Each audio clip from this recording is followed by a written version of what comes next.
Hey everybody, welcome to another edition of Book Week, Part 1, MagicReview.com. Today this is the last ebook of the bunch, although I don't know what order you'll be watching these in, so we'll see. But this is Conceptual Misdirections by Dan Cain, a discussion between modern-day mindbenders. Now, Dan Cain is I'd call him a cyber friend. I mean, we've never met, but we've exchanged some emails and stuff like that, and you know, I like him. He's a nice guy, and I don't have anything against him or anything like that. And I've already warned him that the review is not going to be probably as good as he was hoping. Which, by the way, if nothing else, guys, take from this that I do try really hard to give honest reviews, even for somebody like Dan, who I consider a friend, or at the very least a cyber friend, and a guy that I'd like to meet someday and hang out with. And I'm still not going to give this the best rating. So, Dan, sorry, brother.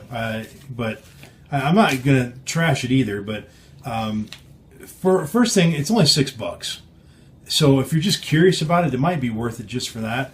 But basically, the concept is it's 36 pages and it's full pages. Some of these ebooks that I've been reviewing, like the Cedric Taylor one with for Omniscient, it was like 7 or 8 pages that weren't very full for $10, and then it was David Devlin's Bookworm Test, which was $25 for about 8 or 9 full pages. And here's the thing: I bought the entire Vernon Chronicles 1 through 4 as ebooks for $39, $39.80, $10 each or whatever. So it's tough to just fork over a lot of money for an ebook that only has a small amount of material in it. So this is the opposite of that. It's a lot of material for a very small price, $6. Basically what this is, it's a conversation between a mentalist, Dan Cain, and a psychic medium. Her name is Donna Messina, and then a magician named Charlie Joseph. And the idea of this was Dan feels that there's this battle in the arena of magic, mentalism, psychic, this kind of thing, where magicians hate mentalists and mentalists hate magicians, and they all hate psychics and the psychics hate them, and all this kind of stuff. And he felt there was a need to sort of squash that hatred and stop the war, and let's look at each other's stuff objectively. So we got Charlie Joseph, Donna Messina, and himself. We went over to Donna Messina's house. They recorded just an audio recording of themselves having a conversation, and then this is the transcript of it. And again, it's an ebook. I just printed it out so I could read it and make notes on it. So for $6, you can get it at Dan's website. I gave it 2.5 star stone staffs of grubble, and the reason why is I just felt like it didn't really resolve. It didn't do what he wanted it to do, from what I'm seeing, from what he's claiming the problem is. It just didn't really do that.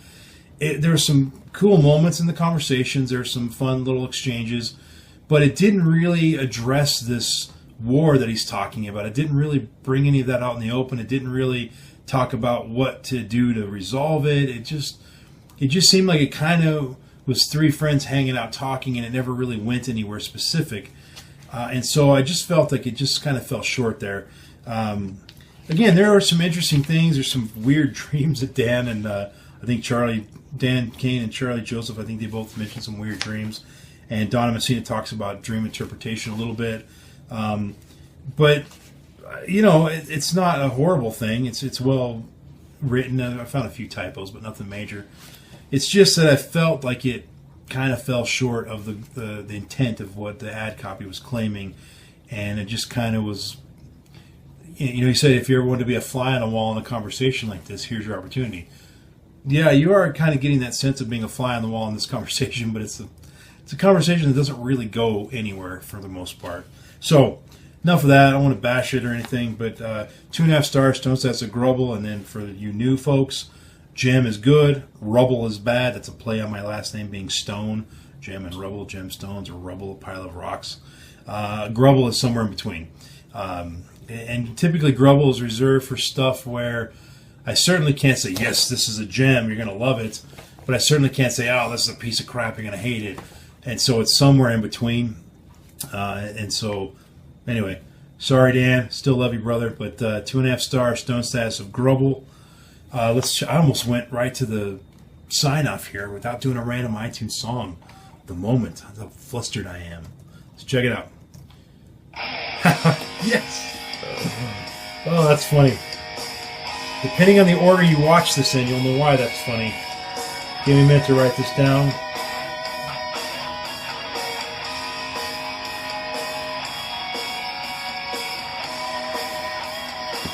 In fact, I may put these in the right order so that the joke will make sense. On the, I don't know, maybe not, so it'll be a surprise. One of the other videos I've done this week. If you guys don't know, I film all of these in like one day. I write all the reviews in one day, and then I schedule them out for the next week. And so this is like my 7th or 8th video today. One of the ones I did earlier, the random iTunes song of the moment, was Abyss by Stryper, which is the sort of preamble to the song that just came up as a random iTunes song right now. The song is called To Hell with the Devil. Yes. Sounds like some evil rock band or whatever. No, they're the opposite. They're a Christian band. And I explained this in the other one. But basically the title of the song, To Hell with the Devil, the attitude of the song is, to hell with you, devil. I don't need you in my life. To hell with the devil. That's kind of the attitude. So anyway, there's a funny story I told about when I first was exposed to Stryper. It's in the other video.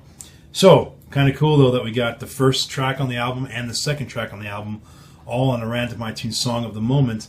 And when you consider the odds of that is the fact that I have on this list 1,334 songs, and that those two came up in the random iTunes song. That's pretty weird. Anyway, that's it for this video. Thanks for watching, guys. I'll see you on the next review. Peace and out.